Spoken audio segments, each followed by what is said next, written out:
Managing a small team or business comes with a unique set of challenges. With limited resources and manpower, it's easy for things to feel chaotic and out of your control. How can you, as a leader, accomplish your goals while keeping your team engaged, effective, and accountable? This podcast will give you practical strategies you can implement now to lead your team or business to reach its fullest potential.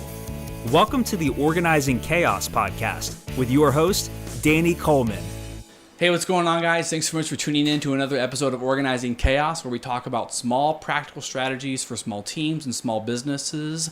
Today, I've got a small business owner with us today, right now, my buddy Joshua Merrill. And I said your last name correctly? Yes, correct? Yep, Awesome. Merrill, you got it. Thank you so much for being here. Joshua owns thank you. Legacy Coffee Company in Spring Hill, Tennessee. Mm-hmm. Has an awesome story to share with us about that. And Josh, dude, thank you so much for coming down here and being on the show. Oh, thank you so much. I love the fact that I get to just be a part of what you're doing. It thrills me to just be offered the opportunity. Totally, man. Yeah. No, I'm honored that you're here, really. It's funny because, so I'll kind of just tell people a little bit about how our first connection happened. Yeah. Was we both hung around Muletown Coffee a lot. Right. Got their swag up here. And people would mention that the other one looked like the other one. Yeah. And I wonder why people would think that. I have no clue. No idea clue at all. I mean, it's like you would walk in and went back when the beards were about the same that's length. what it is. See, yeah. Okay, it's because you had it there. People were...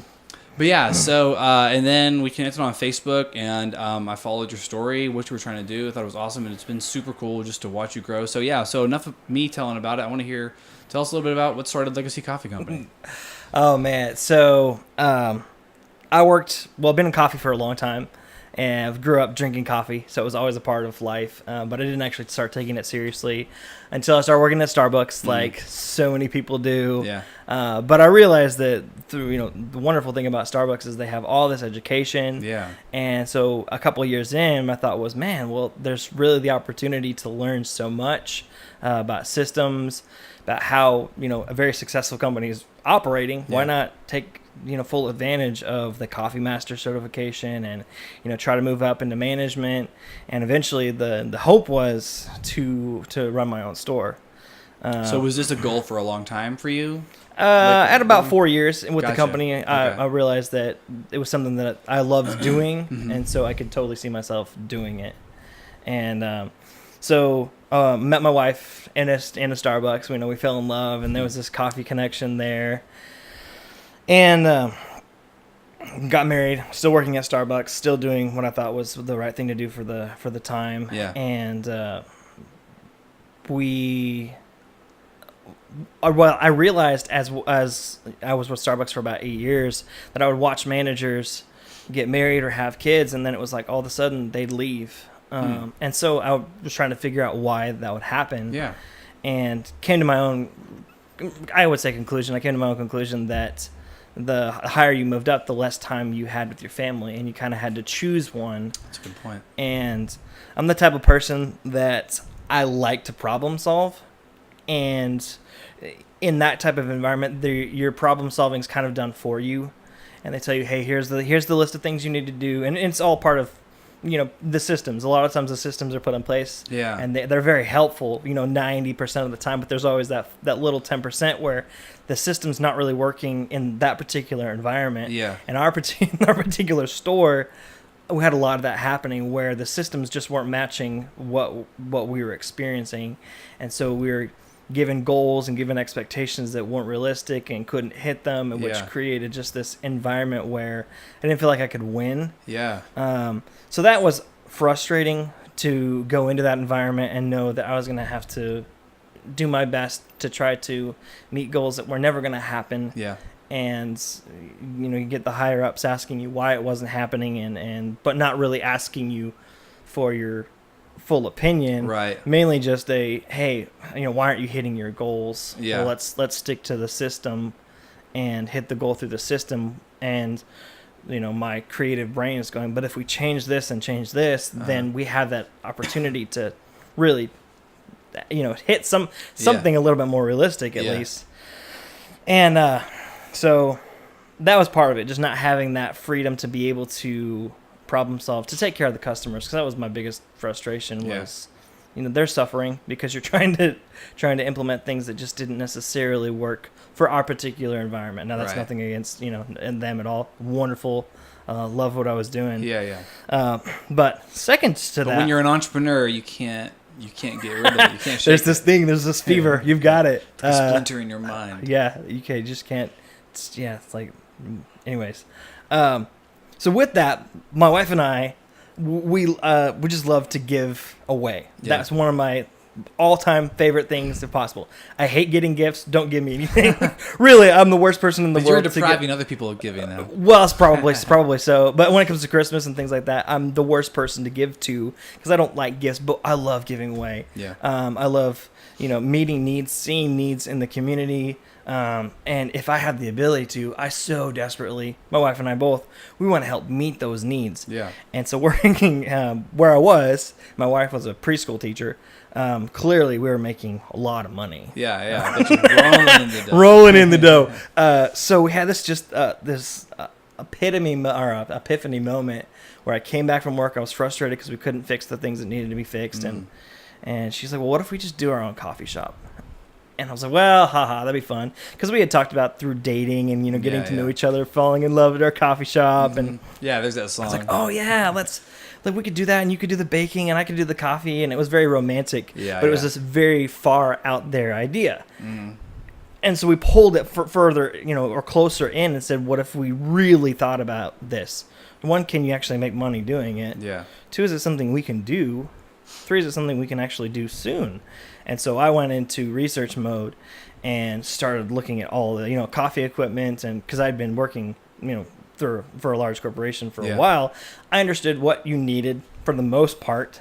And we decided after talking about, praying about it for a little while, it was like, we feel like this is something we want to do. We want to create a coffee shop that is a give back company, so that we have the ability to create something that has the potential, not by far no guarantee, but it has the potential to grow to a point where our needs will be taken care of, but we'll be able to give back. Yeah. And have it be something that's cyclical, where it's continuing to give back, and it's particularly helping nonprofit organizations within our own community. Yeah. Because long story, I'm not going to go on a full tangent, but there was a season in my life where I was homeless, living out of my car. Yeah. I was in the hospital for some mental health condition stuff, and those places and those times, the community had resources that were available that they stepped in and they were there to help. They're super important. And so many great nonprofits in our area too. Yeah, I got like a stack of their cards actually. And so with that being said, as someone who also have had the chance to take advantage of like the food pantry, where if you just haven't quite made enough for the month, they're there. And so we really wanted to focus on local nonprofits, the people that were already active. They already had something going. They already had feet on the land in a sense to just support. Hey, say, we love what you guys are doing. We want to help you continue to do what you're doing because you're making an impact in the city, not trying to create our own little thing off to the side. It was, you've already done something amazing. So let's support that. So that was the heart of why we wanted to do what we wanted to do. So we wanted to create this coffee shop where percentage would come back and it would go right back in the community. So you're that's such an important part. It's purpose. Yeah. Without purpose, then it doesn't feel alive. Right. That's my opinion. But yeah. So, this was when we were talking before. I thought I already told the story. I know. But so I was really upfront and clear with my management. I told them, hey, this is my plan. I want to start my own coffee company, and luckily, was this in the locale where would you have been a competitor? Yeah. Oh, okay. Yeah, I would have totally been a competitor. All right. At the time, and luckily, I had built enough, I guess you could say, relational equity within the staff, my regional manager, my direct manager, and whatnot, that I said, here's what I want to do. Here's my heart to do it. And they said, absolutely, we love it. Let us know within reason what we can do to help in a sense. And so took a year working there and planning this whole thing out. And one of the things that was very important to my wife and I from the very, very beginning was to do this whole thing debt free, which if anybody is watching this and you want to do something debt free, just be prepared, man, because it is so challenging. Bootstrapping it is going to be difficult. Yeah, you can do it. But we sat down, and through the list that I had compiled of the research, I was like, okay, we need these grinders and these machines, and we can do this, and this, and I had it all written out. It was my very, very, very rough business plan. Yeah. We're like, okay, $30,000. We can do this for $30,000. It will be stretching it, like, to such a degree, but I feel like we can do it for $30,000. And but we didn't have $30,000. We had it doesn't matter. Yeah. We didn't have $30,000, so we thought, what's the best way you can raise $30,000 without interest, not going to a bank? Yeah. And the obvious answer was crowdfunding. I was like, sweet, we have so many people that would love that. Yeah, and at this point in time, Spring Hill didn't have a coffee scene. We had Starbucks, we had McDonald's, and we had a Dunkin' Donuts at the time.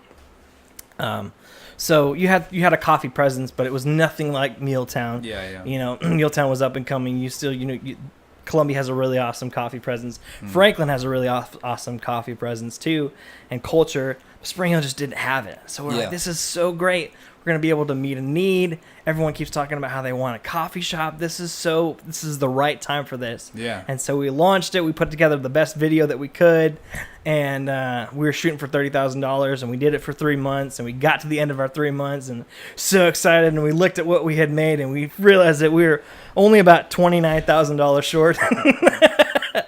Yeah, I had to do the math on that real quick to really. So yeah. Yeah, so we had raised about $1,100, and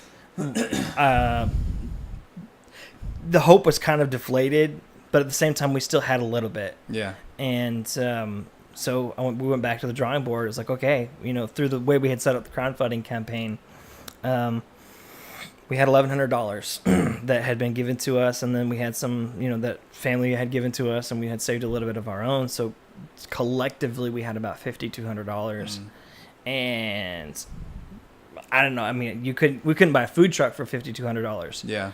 So because that was the obvious answer. Oh well, if you can't do a restaurant, whatever, do a food truck. Yeah. And I knew some friends that were in the food truck business, and they said you can't really find anything dependable for that, and you don't want to buy a vehicle and then immediately have to start working on it, this, that, and the other. And so it led eventually to me buying a flatbed trailer and building a tiny house on it. Now, keep in mind, I had never built anything before in my life. Tiny cafe. It was a tiny cafe. Yeah. I mean, I was so glad that it stayed on there. Yeah. But I never thought built. It looked really great, by the way. Thank you. Yeah. It was. I mean, it looked good. It looked like a little tiny house. So much so that people often just thought that's where we lived for a little while. But yeah. So it was a crazy experience to try to build something, not having any tools, not having any know-how. Yeah. And none of my family was skilled either. So it was just this sheer determination of, man, this is what I feel like we're supposed to do. This is what we really want to do. And people, there's enough people who have believed in us. So if anybody sees this, thank you for helping, because we would not have made it without you. Enough people believed in us to give us that something to start with. Yeah. And, we got to where I chose not to insulate it very well. Yeah. Not thinking that would be that big of a deal, and come to find out later on it was a huge deal. But when we finally got to opening it up, we had $30 in our bank account for the business bank account. Not much more in our personal, but we had $30 in our business account, and we had about 1 day's worth of cups and lids. We had about 1 day's worth of syrups, and we had about 2 days worth of coffee. Wow. And that's how we started. And we had, generator issues, and man, it was crazy. We would sell out for the first day, and I would drive up to GFS in Franklin, have to drive back with 2 days worth of lids, 2 days worth of cups, and it was okay, drive back up. And we didn't have a POS system. I was doing everything on my 4S iPhone. Oh, nice. With the square With the square reader. reader? Wow. And it was, we literally The had 4S to was a stretch. really good iPhone, though. Dude, I still have one. It still runs. Yeah. It's like got all my music on it. But that's how it started. I mean, we started in the Tractor Supply parking lot. So we had to build a food truck. And so now you're in a physical location Yeah. now. And so tell me about how that's been since moving into physical space, the transition. well, we have a bathroom and we have air conditioning. So That's those pretty cool. two things they make a world of difference. Yeah. And it's been awesome because even though the food truck was awesome and it was an incredible learning experience just to, first of all, learn how to do things with my hands that I'd never learned how to do before. I mean, I had to roughly become a plumber and an electrician and all of these things that I never would have tried to do, but I was forced to do. Right. And so through being forced to do them, gave me a little bit of knowledge and a little bit of know-how.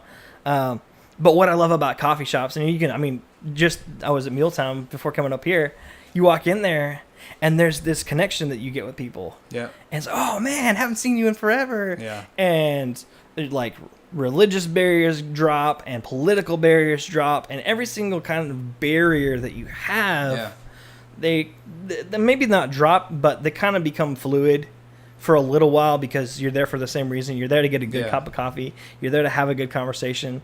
And that's what I love about coffee shops is seeing those connections take place. And it was really hard to do that in a food truck environment. You know, you don't have opportunity for first dates. This is super creepy, and you got guys pick up drink. Those usually don't get second dates. But that's what I love seeing is people being able to come in, and even if there's no line of people, you see those friends waving at each other and talking to each other, and those connections that have grown dormant over a while. It's like, hey, I haven't seen you in forever. Yeah. And you get to see those friendships and you get to see those relationships either continue or start. Yeah. And that's what I love. I love seeing the joy that people have for the most part in coffee shops. After coffee. Yeah, after coffee. I was going to say, because beforehand you get a little different. So I worked for Dutch Bros Coffee out in California. I'm not sure if you're familiar with who they are, but they're a drive-through coffee chain. Mm-hmm. And my understanding, last I checked, they're the biggest drive-through coffee chain in America. And they kind of have like a slow growth model similar to In-N-Out Burger. I don't know if you're familiar with In-N-Out Burger. Yeah. Okay. So they're similar to that. They take a kind of similar approach to them. Yeah, hopefully you don't know.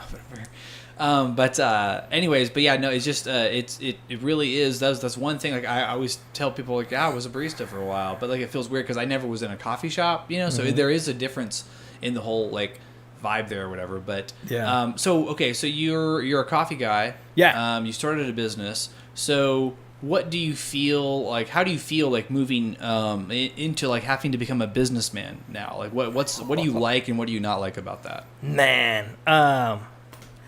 What do I like and what do I not like? And I want honesty here. Yeah, no, absolutely.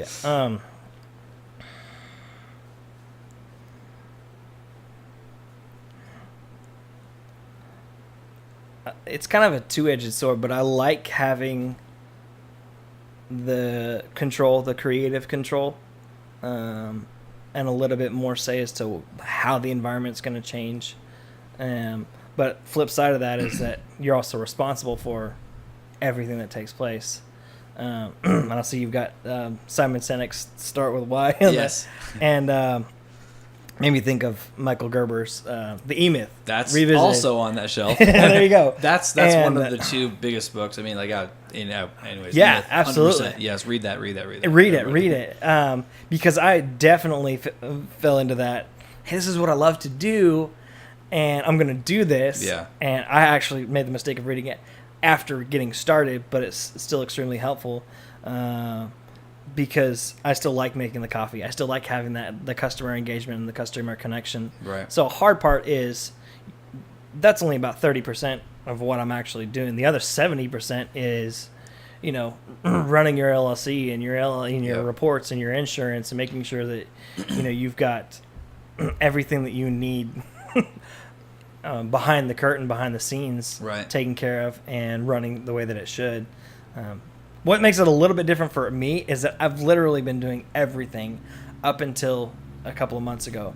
So you made your first hire. You mentioned, yeah, right? yeah, we hired our first person in I think it was February, and then just got our second one in. So Very cool. up until that point, Congratulations. thanks, man. Oh man, it's a shout. Because if you've read the E-Myth, then you know that that's the beginning of getting to do more of what you want, which is delegating other things to other people. Yeah. You can spend more time in your creative zone. Yeah, for sure. So it's scary though, right? You know, you're bringing new people in. Oh, This yeah. is your vision. Like, talk a little bit about that. I hate being micromanaged. Yeah. So knowing that I hate that, I've made it a point to try and not micromanage as well. So it's really given me a chance to focus on articulating what it is that I want, like before we open and after we open it, and really invest in the person, saying, hey, here's the experience we want them to have, and inspiring them with the vision of why we're doing what we're doing, and hopefully them catching hold of that. And sorry, I got a little lost, but No, that's good. Yeah, I mean, so you're hitting on culture right now, which is huge. So most small businesses don't they're not intentional about their culture at all. It's becoming a little bit more popular now with the new 30-ish something aged people who are starting to start or own businesses now. They're starting to they know about culture. It's something that has it's kind of started with the tech revolution. I feel like is when it really became more popular. All the Silicon Valley companies, Google, Apple, and stuff like that, they started caring about culture, making work a fulfilling place to be and a fulfilling thing to do and whatnot. So so you're hitting right on that, and the fact that you are aware of it is a huge deal, and continuing to be aware of it and kind of be able to guide where this culture goes for your business it's the soul of your business. It's the glue, if you will. It kind of holds all the practical pieces together. Yeah. So, Well, I've been blessed tremendously by the two baristas that we have, because they're quick learners, but I've also gotten to the point where they start to understand how I think a little bit. So sometimes I'm a verbal processor, so I'll have to verbally process things through, which means that it sounds like you've been given a list of 12 things to do when I've actually just tried to process it all out. And at the end of it, they'll come back and say, okay, so you want us to do this and this, right? And that's good, so that's just, I think, hiring the right people, because communication, you can be fluent in German, but if you're talking to someone in Latin, then they're really not going to get it. It's so funny that you even talk about it that way, because when I was growing up, my dad used to always say, Danny, employers want people who can communicate. And I was like, what? Anyone can talk. I don't understand. Anyone can speak. What do you mean by that? Communicate. And it wasn't until I got into my first management position that I was like, I get it now. Everyone says and everyone hears things differently. Yeah. So you have to over communicate your vision, and there's got to be a lot of rapport there. You got to build rapport. There's got to be a lot of you say it, and hey, so what does that mean to you? Right. What did you hear me say? Yeah. What did you hear me say? Yeah, Exactly. It's like being married. It's like that's exactly it. Yeah. All good relationships come down to good communication. So that's super awesome that you're aware of it, and I know that you're going to do awesome things. Tell me, okay, so where you're at right now, what's your big grand vision for Legacy Coffee Company? Do you have one that's bigger than where it is right now? Or man, where do you absolutely want to get to? Okay, so ultimately, first goal is my wife and I, we want to be able to give away $30,000 in 1 year, because we've never made $30,000 together. And that was your number. That was our number. Yeah, like so we've. Was that on purpose? No. Oh yeah, absolutely. Okay, cool. Yeah, right. we've cool. Together we haven't made $30,000 yet. That's with both of us working 2 jobs. Yeah. So the idea to be able to give away a full year's salary is a goal. Like that's what we want to be able to do, and we're working towards that. But I don't know, like a tangible, like next step for the business. We want to be in our own building. We would love to have our own space with just we're so blessed to be where we are. But like I've told people, we're kind of a phantom. Because you can walk in, you are inside Viking Pizza Company, which is a wood-fired pizza shop. So you walk inside, and you're met with this kind of Viking decor, and along the bar there's a sign that says coffee, and it kind of looks like you've got this coffee bar, but because all the colors are the same, you don't necessarily feel like there's a very clearly defined and distinct section. which is totally fine. It kind of adds to the cult following that we have right now. Yeah. But I would love to have our roasting facility and in our own building with. I've got a whole grand plans to what I want it to look like, but multi-use space, the ability to host events, formal and for even just run-of-the-mill birthday parties and things like that. But we would really want it to be in Spring Hill, ultimately, and that is a challenge. But it's blowing up. It's getting expensive up there. It's very it's crazy expensive. Yeah. Well, so I mean, I believe in you for what that's worth. Thank you. Yeah, man. You've accomplished a lot. Like bootstrapping it. Yeah. I mean, retail / cafe style places can be a dime a dozen. When you're selling coffee, you have to make it not a commodity. You got to make it something different. And I think you've done that a lot with your purpose and your vibe and the things that you care about and stuff like that. What are some of the things that you might, other entrepreneurs who maybe people who are stuck in their 9-to-5 right now, frustrated the same way you were, and dude, that's such a common theme with all the entrepreneurs I get to speak to. Yeah. Same deal for me, frustration at a place that wasn't hearing you, wasn't listening to your ideas. You knew you were selfless about it. It wasn't about being right with yourself. You just knew there was a better answer. Yeah. So those people who are there, stuck in that spot, or maybe the people who are already kind of a ways down the road but are unhappy with their business. Like, do you have anything? You seem to be very happy with your business. Do you have anything that you want to share to either help them, make it, not go insane? Yeah, man. There's so many things that I would love to share that. I think for one is you got to be passionate about what you're doing, because if you're not passionate about it, the demand and the toil that you go through, it's not worth it. Go into that a little bit for me, because I know we all say the word passionate a lot these days. Like, what does being passionate to you mean? So I mean, even the fact that we're a legacy coffee company, and our logo is an acorn in a coffee cup, it's this idea that you're stewarding something small long enough to where it grows and it outlasts you. And so the concept of passion, the idea of passion is it has to be bigger than you. I mean, if you go into business with somebody and that one of those people dies, then does everything die with it? Whatever it is, it has to be bigger than you. One person's passion for their own dreams, probably not. I mean, it could, but I don't see it lasting that long. It's got to be something that, you can wake up. And I still wake up and have days where I'm like, I really don't want to go. I really don't want to do this at 4:45 in the morning. Yeah. But whenever that dream, that purpose is bigger, then your passion can kind of be drawn from that at times whenever you don't have the physical stamina and you just don't particularly want to go out and do it. Then when you have the why, when you have that bigger picture in front of you, and you have a couple people by your side that are also headed the same way, that's incredibly helpful. And luckily for us, I have my wife. But for anybody going into business, I would strongly suggest finding a group of people that can do it with you. Yeah. Because that's been probably the hardest thing for me, is also being a people person. I've done, and this is not me tooting my own horn in any sense. Please do. It's just the reality that I've been doing pretty much everything for, or at least, in the trailer part, 13 months there. But it's, you're creating website, doing all your marketing, being a manager, so doing all of your inventory, being the physical barista, doing all that, doing your setup, doing your teardown, then being the owner. So you're trying to create systems that are going to continue to grow. And it's just, there's so many things. Yeah. I'm really amazed that you've been doing this all alone. Man. Mostly on your own. So if you can distribute those hats wisely and at the right time, then it can make your life so much better. And if you're not a money person, hire an accountant.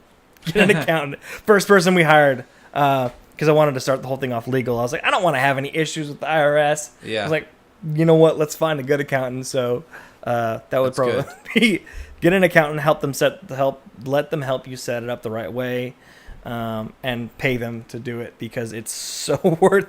It seems like it costs a lot in the beginning, but it's so worth it to have that stress taken off of you. So I guess that kind of opens the door to find your weaknesses. Find your weaknesses. How do you suggest someone go about that? I think you find out pretty quickly if you're in the middle of it.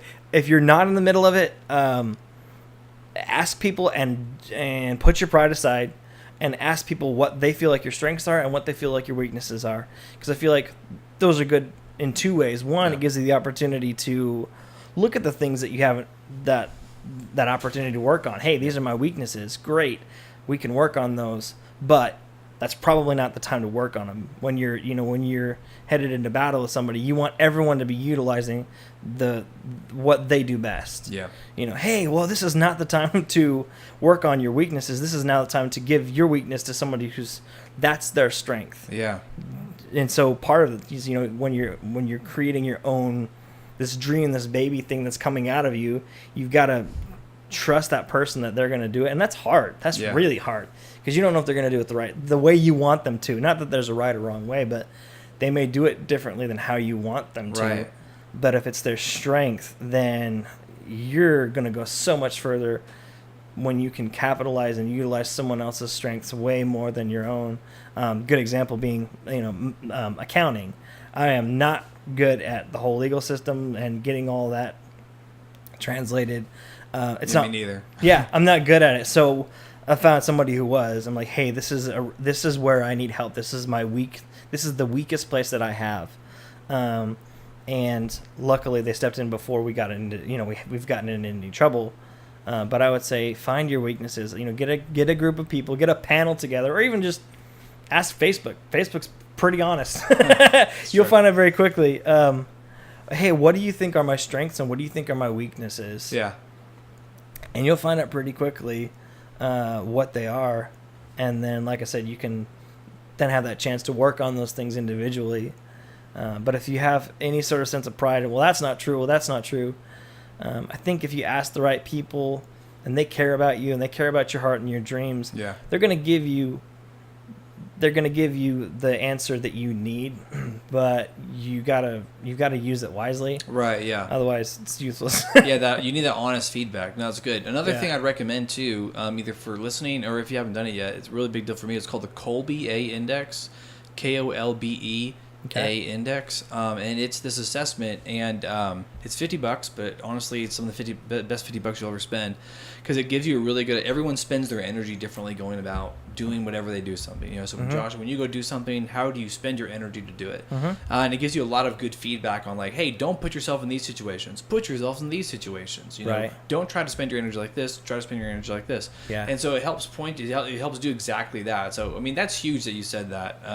I mean, so many small business owners, it's understandable. Their ego is so wrapped up in their business because it's them. It's who they are is their business. Yeah. And so admitting any kind of weakness or bad spot is kind of admits like a chink in the armor, and no one wants to be vulnerable. Yeah. But the truth is, being vulnerable is the fastest way that you get people to, like you said, people to come to your side who will complement your weaknesses, allowing you to lean more into your strength. So. Yeah. And I like to tell people that you own your business. The business doesn't own you. Yeah, it's a battle. You have to make sure. Hey, you probably don't have any time. You probably like, well, it doesn't own you. At any point in time, and I think that also helps when you have that in your mind that no, I own this, and if I want to let it go, I can let it go, or I can distribute this section of it to this, and I can distribute that section. Yeah. And even though you've created it, your identity's not being drawn from it. Exactly. Yes. So if it fails, you haven't failed. Right. Business has failed. The business failed. Hey, this was a great idea. Failed. Okay. That doesn't make you a failure. That just means that whatever it was has failed. And so. And your next thing will be even better. Hopefully so. Yeah, exactly. Dude, this was awesome. I feel like I could talk to you for a long time about this stuff. Man, we probably will. No, we're good. No, we're perfect. We're on time. Cool. So, tell people where they can find you in your new physical location. Yes. So we are at 3525 Keatern Road, inside Viking Pizza Company, and we are open from 6 in the morning until 2 Tuesday through Friday, and 8 o'clock until 1 on Saturday. So the building is completely open. If you want to bring your laptop in, whatever, you can utilize that space for as long as you want to, but we close down typically at 2. Gotcha. So are you closed Mondays? Yes. Okay, gotcha. Sunday and Monday. But that's because Viking Pizza is also closed. I see. So we just didn't want to have to communicate to people Yeah. they couldn't get pizza. Not that they couldn't get coffee, but they are so disappointed. When we were open the 4th of July, they were like, oh, we can't get pizza. So I don't like, distributing heartache like that. And I totally get it. And what's your website? LegacyCoffeeCompany.com. Cool. You have an Instagram? Instagram at Legacy Coffee Co. Awesome. Sweet. Yeah. Dude, thank you so much for being on the show. Thank you. And thank you so much, guys, for tuning in. Again, if you have any kind of interest in either being on my show, Danny at DannyColeman.me, reach me at my email there. If you have a topic that you'd like to hear me or one of my valued guests hash apart sometime, we'd love to do that too. Shoot me an email. Follow me at I am Danny Coleman, Twitter and Instagram, and I will see you guys later. Want more? Go to DannyColeman.me to download Danny's free small business hiring guide, which includes tips, templates, and tools, plus a step-by-step process you can use to find and keep high-quality employees for your small team or business.